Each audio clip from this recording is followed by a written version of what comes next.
오늘 우리에게 주신 하나님의 말씀은 창세기 2장 4절에서 8절 말씀입니다. 창세기 2장 4절에서 8절 말씀을 제가 봉독하도록 하겠습니다. 하나님의 말씀을 경청하십시오. 하늘과 땅을 창조하실 때에 일은 이러하였다. 주 하나님이 땅과 하늘을 만드실 때에 주 하나님이 땅 위에 비를 내리지 않으셨고 땅을 갈 사람도 아직 없었으므로 땅에는 나무가 없고 들에는 풀 한 포기도 아직 돋아나지 않았다. 땅에서 물이 솟아서 온 땅을 적셨다. 주 하나님이 땅의 흙으로 사람을 지으시고 그의 코에 생명의 기운을 불어넣으시니 사람이 생명체가 되었다. 주 하나님이 동쪽에 있는 에덴의 동산을 일구시고 지으신 사람을 거기에 두셨다. 이 말씀을 통해 우리에게 은혜 주시기를 원합니다. 친구들 새해 복 많이 받았나요? 새해 복이 되고 있죠? 복이 되어 복을 나눌 친구들과 함께 나눌 말씀의 제목을 이렇게 잡아보았습니다. 사람이 되어라. 친구들 혹시 엄마한테나 아빠한테 이런 얘기 들어본 적 있어요? 사람 좀 되라. 혹은 언제 사람 될래? 저 선생님 요즘도 듣곤 합니다. 물론 엄마 아빠한테만 듣는 건 아니에요. 아직 멀었다는 거죠. 성경도요, 사람이 되었다, 생명체가 되었다 이렇게 얘기하는데 많은 의미가 있을 것 같습니다. 근데 오늘 우리가 창조의 관점에서 어떤 사람이 되라고 하시는지 우리가 함께 나누기를 원합니다. 본문 4절 상반절은 창세기 1장을 한 문장으로 요약합니다. 굉장히 명확합니다. 바로 야훼께서 천지를 창조하신 때에입니다. 이렇게 세계 창조에 관한 이야기가 인간 창조에 관한 이야기와 연결됩니다. 성경에서 창조에 대한 이야기가 나올 때는 형식이 있어요. 바로 아직 무엇이 없었을 때입니다. 하나님이 아무것도 없을 때에 창조를 시작하시기 때문입니다. 본문 5절을 보면요, 야훼 하나님이 땅 위에 비를 내리지 않으셨고 땅에 갈 사람이 아직 없었으므로 땅에는 나무도 없었고요, 들에는 풀 한 포기도 아직 돋아나지 않았다고 기록되어 있습니다. 그렇습니다. 사람이 있기 전 상황은 굉장히 퍽퍽한 것처럼 보입니다. 메마른 땅에 풀 한 포기도 자라지 않았다고 성경이 말하고 있죠. 이런 푸석푸석한 상황에서 창조가 시작됩니다. 하나님께서요, 그 인간을 창조하신 것이죠. 하나님은 두 가지 행동을 통해서 사람을 만드시죠. 그 첫 번째가 뭘까요? 야훼 하나님께서는요, 사람을 땅의 티끌을 가지고 만드십니다. 흙으로 만드셨다는 것이죠. 친구들도 잘 아는 아담 있잖아요. 중등부 친구들 기억할 수도 있을 거예요.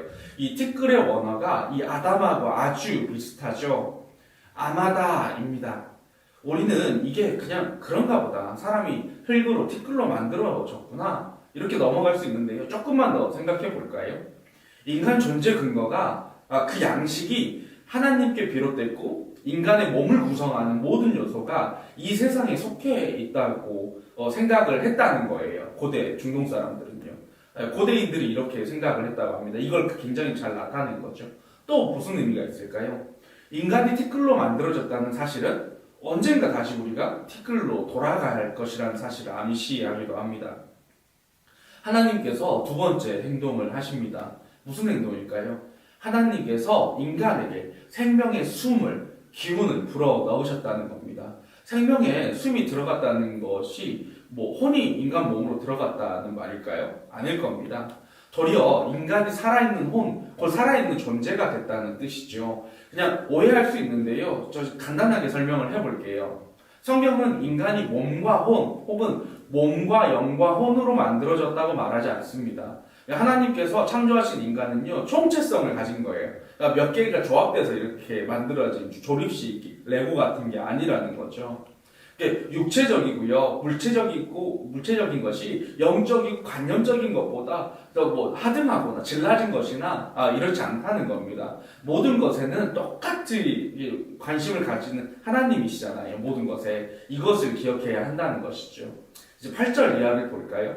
8절 이하를 보면 인간이 창조되었기에 끝나지 않았다는 것을 볼 수가 있습니다. 인간 창조돼서 끝! 이게 아니라는 거죠. 또 한 번 사람 창조의 이야기에 의하면요, 오늘 본문에 의하면 인간은 우리 관계성 속에서 비로소 하나님의 피조물로 간주된다는 것입니다.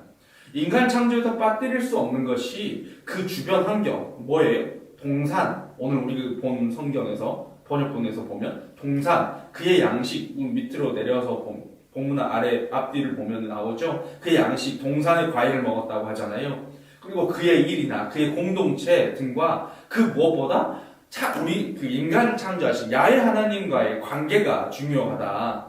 이게 핵심이다. 본문이 말하고 있는 것이죠. 하나님은 인간이 사람이 사람 되도록 이런 존재 요소를 포함하는 전체로서 우리를 창조하십니다. 만일요, 하나님께서 이 관계, 피조세계와 이웃과 하나님과의 관계, 이것을 무질서하게 된다, 만든다. 그러면 어떻게 될까요? 인간 역시 그렇게 될 것이라는 거죠. 올해도 등장한 알버트 논란의 이야기입니다. 그리스도인이든 아니든 우리는 예수를 진지하게 받아들이지 않는다.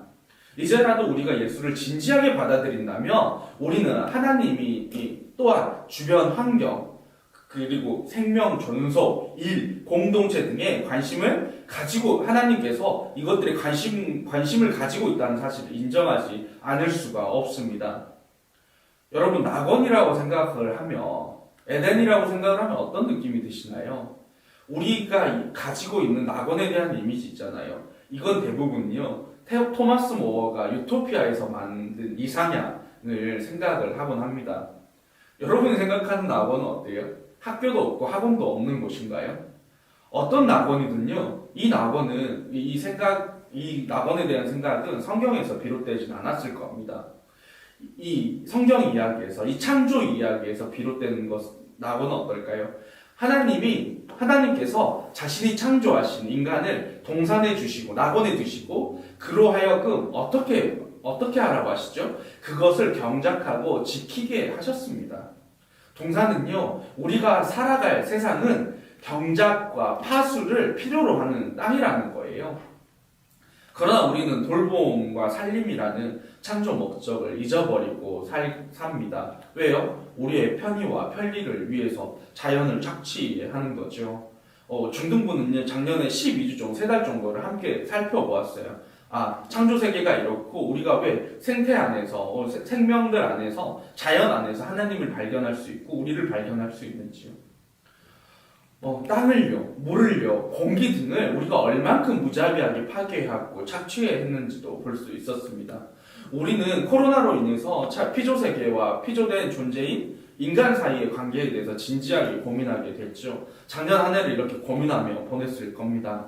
우리는 창조됨과 동시에 과제를 받은 거예요. 하나님은 땅을, 자연을, 피조세계를 우리에게 맡기시고 우리에게 무언가를 기대하십니다. 뭐라고요? 경작하기를 기대하고 계십니다. 이 경작하다를 뜻하는 히브리어가요, 라틴어 콜레레와 비슷하다고 해요.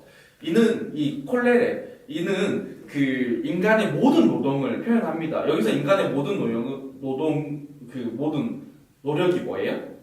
노동하는 노력이 경작 또는 문화로 간주가 되죠. 그렇기 때문에요, 육체 노동과 정신 노동이 그렇게 막 이렇게 구별되지는 않습니다. 이 노동은 그저 하나님께서 지으신 목적과 부합해야 한다는 것이죠. 경작하고 다음에 뭐예요? 지키다. 이 말은요, 짝을 이루고 있습니다. 우리 짝을 이루는 것은 지킴 없는 경작이 창조주께서 우리에게 주신 과제와 맞지 않는다는 것을 보여주죠. 땅을 파헤치고 그 열매를 착취하는 것은 창조주께서 주신 과제를 무시하는 것입니다. 그리고 종국에는 이렇게 파괴하고 착취하면 어떻게 돼요? 인간에게 그 피해가 고스란히 되돌아온다는 말이죠. 인간이 자신에게 맡겨진 땅을 더럽히고 오염시킨다면 그것은 결국 하나님께서 지키라고 맡겨주신 주변 환경을 파괴하는 결과를 가져온다는 이야기입니다. 그렇게 우리가 어떻게 해야 될까요? 우리는 하나님의 살림살이를 돌보고 지켜야 합니다. 어떻게 할 수 있을까요? 전 세계에서 가장 환경 운동에 대해서 민감하고 기후에 대해서 민감하고 적극성을 띠는 연령대가 어느 나이대일까요? 10대라고 이야기를 합니다. 20년, 30년 후면 지금 여러분이 살아가는 지구에 도저히 사람이 그냥 살아갈 수 없는 그런 상태가 된다고 얘기를 하거든요. 정말 가슴 아픈 이야기죠. 청소년들이 이러니까 기후가 이렇게 제발 오염하는 것을 제발 멈추달라고 광장에 서고 있다고 해요. 한국도 다르지 않다고 합니다. 이제 우리 모두가 광장에 서야 한다. 그렇기는 힘들겠죠. 그러나 친구들에게 다르게 초대해 보려고 합니다. 이렇게 초대합니다. 여러분, 고기보다는요, 채소를 더 먹음으로, 플라스틱에 담긴 식음료를 덜 먹음으로, 다 쓴 플라스틱통에 비닐을 제거하고 씻어서 분류함으로, 그리고 지나가는 꽃 한 송이에서 하나님께서 우리에게 베풀어 주시는 사랑을 느낌으로 참여할 수 있기를 바랍니다. 여러분, 이 작은 초대가, 이 작은 실천이 너, 나, 우리 이 피조세계를 살리는 피조세계를 살릴 수 있다고 믿습니다. 사랑하는 다일의 청소년부 친구들, 평안이 있기를 바랍니다. 이 작은 실천으로 평안을 나눠줄 수 있기를 원합니다. 한 주 동안 평안하기를 빕니다.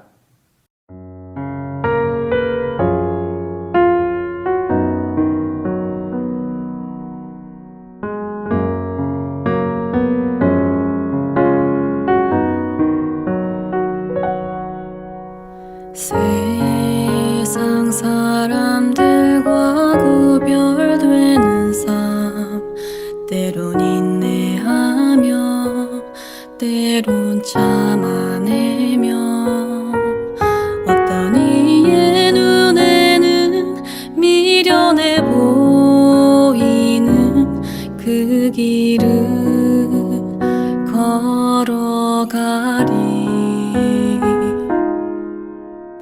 주의 자녀로 살아가는 우리, 때론 옳은 길로 걸어가지 못하지만 지치고 넘어져도 다시 일어설 수 있네. 주님 내 손을 잡고 계시네.